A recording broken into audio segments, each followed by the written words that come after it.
আপনাদের সামনে হাজির হয়েছি। প্রিয় সাংবাদিক বন্ধুগণ, আসসালামু আলাইকুম ওয়া রাহমাতুল্লাহ। আমি মোহাম্মদ সুমন, 343 দিন যাবৎ নিখোঁজ থাকা বেলাল হোসেনের বড় ভাই। আমার ভাইয়ের সন্তানের দাবিতে আজকের এই সংবাদ সম্মেলনের আয়োজন করেছি। আমার সঙ্গে উপস্থিত আছেন আমার বাবা মোহাম্মদ আমির হোসেন, মা ফাতেমা বেগম এবং আমার ছোট ভাই ইসমাইল হোসেন।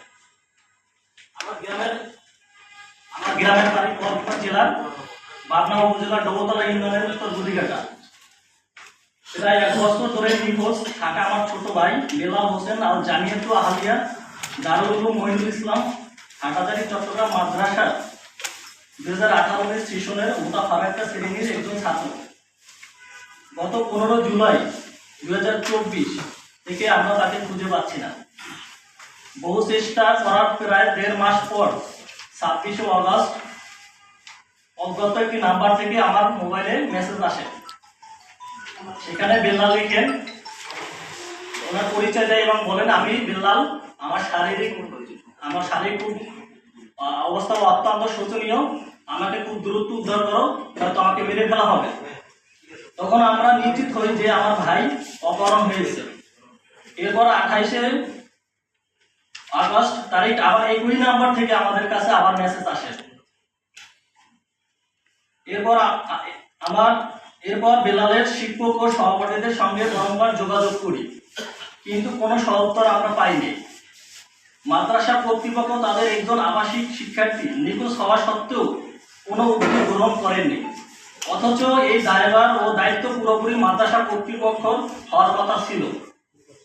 উপায়ন্ত না দেখে আমি হাটাজারি মডেল থানায় 29 আগস্ট তারিখ 3 জুলাইয়ের বিরুদ্ধে একটি অভিযোগ দায়ের করি। অভিযুক্তকারী হল রেজাউল ইসলাম সিফাত, যিনি আমার ছোট ভাইয়ের ক্লাস রুমমেট। দ্বিতীয়জন হল তরিকুল ইসলাম, অত্র মাদ্রাসার শিক্ষক। তৃতীয়জন হল কারি কাসেম, তিনিও অত্র মাদ্রাসার শিক্ষক। থানায় পুলিশ বারবার আমাদের মাদ্রাসায় পাঠান। আমরা থানায় গেলে বারবার আমাদেরকে থানা থেকে পাঠানো হয়। এটি ছাত্র শিক্ষকদের অভ্যন্তরীণ বিষয়, থানা থেকে আমাদেরকে বলা হয়।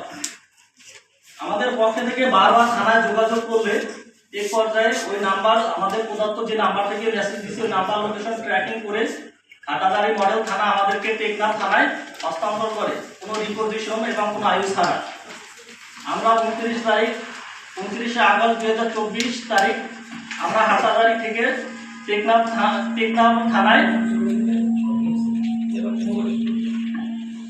থানায় যোগাযোগ করি। টেকনাফ থানায় দায়িত্বরত এসআই সুদর্শন তিনি জানান যে হাটাজারি থানা থেকে আয়ু না আসার কারণে আর কোনো রিপোজিশন না দেওয়ার কারণে ওনাদের কিছু করার নাই মর্মনা জানায়। পরবর্তীতে আমাদের হাটাজারি থানায় যোগাযোগ করতে বলেন। এরপর আমরা আবার হাটাজারি থানায় ফিরে যাই।